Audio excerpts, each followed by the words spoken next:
нэг юм асууя. Энэ зах зээл дээр зарагдахгүй байгаа маш олон орон сууц байгаа. 50-60 мянган орон сууц байгаа гэсэн асуудал яригадаад байна. Тэгсээр танаа энэ иргэний харьяат шилжилт хөдөлгөөний газар ажилчдын орон сууц гэдэг хашаанда 2 өндөр байшин бариад ажилчдаас 21 сая төгрөг аваад байгаа. Одоо 20 эдэн сая чидийн. Тэгээд ер нь тэр байгууллага чи ажилчдын орон сууц барьдаг байгууллага юм уу? Эсвэл өөр харьяаттай байгууллага юм уу? Ер нь ингэж авах юм бол бүх агентлагууд ингэж ажилчдын орон сууцгаа бариад иж болно л доо.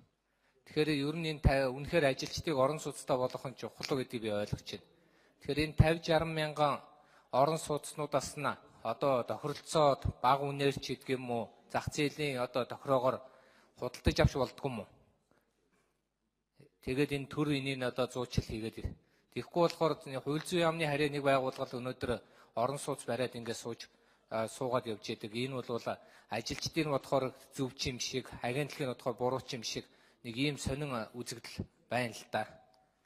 Хоёрдугаарт нь энэ нөгөө манай өргөдлийн байнгын хорон дээр яг одоо энэ иргэдээс ирсэн энэ орон сууцчлуулах хөтөлбөртэй холбоотой өргөдөл гомдол гэдэг нэлээд дарагдаад улсын хурлын гишүүн Бацаандан гишүүнээр ахлуулсан ажлын хэсэг яваад ингээд бид нар бас газар дээр нарийн судалж үзсэн л дээ.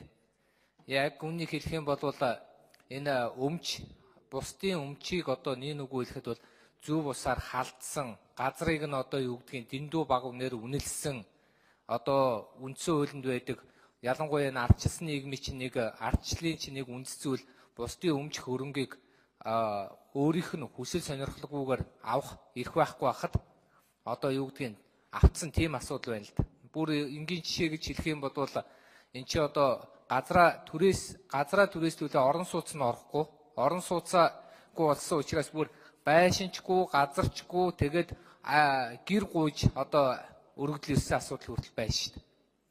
Одоо бидэнд гэр олгооч бид нар ингээ гудамжинд гарчлаа гэдэг.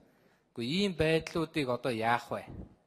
Одоо энэ ер нь бол одоо хичнээн компани яг үннийг хэлэхэд одоо яг энэ төсөлийг хэрэгжүүлэхэд оролцоод хичнээн яг үр дүнтэй байгаад хичнээн нь одоо үр дүн өгөхгүй байна гэж үзэхгүй. Бид орон сууц барих бол нэг асуудал.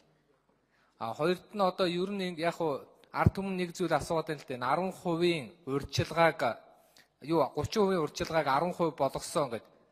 Тэгээд тэр нөгөө завсрын байгаа мөнгийг одоо улс төлөх юм уу? Эсвэл одоо банкт өөрөө хариуцж байгаа юм уу? Эсвэл энэ хөтөлбөр үнэхээр одоо барилгын салбарыг дэмжиж байгаа ч гэсэн өнөөдөр банкны салбарыг бас нэг эрсдэлд оруулах юм биш үсттэй. Нөгөө талаас энэ зах зээлийн барилгын үн ерөөс унахгүй юм.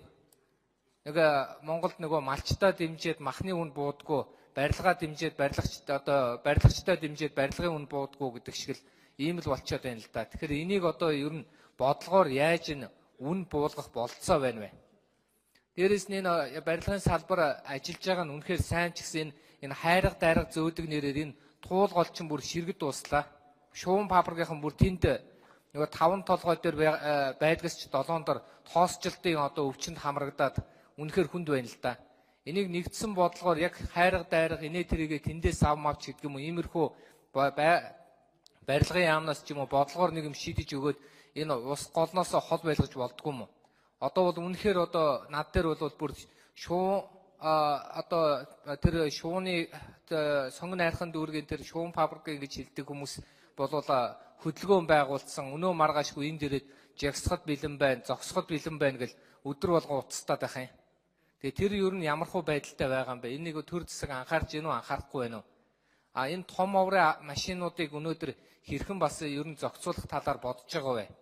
Барилгын салбар зогслоо гэж хэлж байгаа ч гэсэн өнөөдөр бол бас том оврын машинуудыг ажилуулах болцоотой бас тийм орон зайнууд бол зөндөө байна л да. Наадах нь бол энэ хятадын одоо энэ компаниуд болохоор хятад машинуудаа л явуулаад идэг. Монгол компаниудыг ерөөсөө ажилуулахгүй байна л да. Тэгэхээр энэ бүгдийг одоо ер нь зохицуулсан бодлого ямар байгаа вэ? Ийм асуултанд хариулт өгөөч. Баярлалаа. За баярлалаа.